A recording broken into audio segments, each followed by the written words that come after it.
मेरा नाम नेहा है।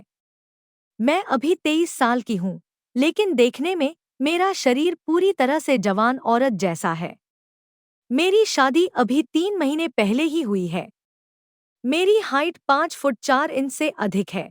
रंग गोरा और चेहरे पर ऐसी चमक कि कोई भी लड़का मेरी तारीफ किए बिना रह नहीं पाता। लेकिन अब ऐसा लगता है कि मेरी यह खूबसूरती अब किसी काम की नहीं है, क्योंकि मेरे पति अमित की नौकरी दूसरे राज्य में लगी हुई है और शादी के बाद से अब तक वह घर नहीं आए हैं।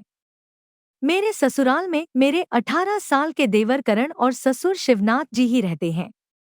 मेरी सास का देहांत 1 साल पहले ही हो गया था, इसलिए मुझे घर संभालने के लिए अमित मुझे छोड़कर शादी के दूसरे दिन ही नौकरी पर चले गए। अब मेरी भावनाओं को समझने वाला यहाँ कोई नहीं था। मेरा मन बेचैन और खाली खाली सा था।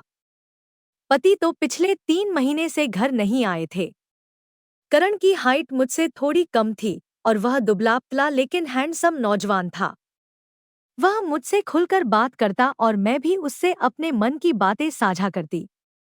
करण ने इस साल कॉलेज में प्राइवेट एडमिशन लिया था, इसीलिए वह घर पर ही रहता था। घर में सिर्फ हम दोनों रहते थे क्योंकि शिवनाथ जी ज्यादातर अपने कमरे में या बालकनी में समय बिताते थे। हम दोनों हंसी मजाक करते, बातें करते और घर के सारे काम मिलकर संभालते थे। कभी ससुर की देखभाल, कभी घर की जिम्मेदारियां। इस तरह धीरे धीरे करण मेरे लिए एक अच्छे दोस्त जैसा बन गया। एक दिन सुबह जब मैं रसोई में चाय बना रही थी, करण दौड़ता हुआ आया और बोला, भाभी, आज कॉलेज से फॉर्म मिल गया है, अब बस फीस भरनी है। मैंने मुस्कुराते हुए कहा, वाह करण, यह तो बहुत अच्छी खबर है। वो बोला, भाभी, आपकी हिम्मत और बातें ही तो हमेशा मुझे प्रेरित करती हैं। उसी शाम अमित का फोन आया। उन्होंने कहा, काम बहुत है, इस बार शायद छुट्टी नहीं मिल पाएगी। मैंने जवाब दिया, कोई बात नहीं, आप निश्चिंत रहें। मैं, करण और पिताजी सब मिलकर घर संभाल रहे हैं। कुछ दिन बाद गर्मी की छुट्टियां शुरू हुईं। करण ने सुझाव दिया कि क्यों न पिताजी को किसी पास के मंदिर ले चलें। हमने योजना बनाई और अगली सुबह तीनों मंदिर गए।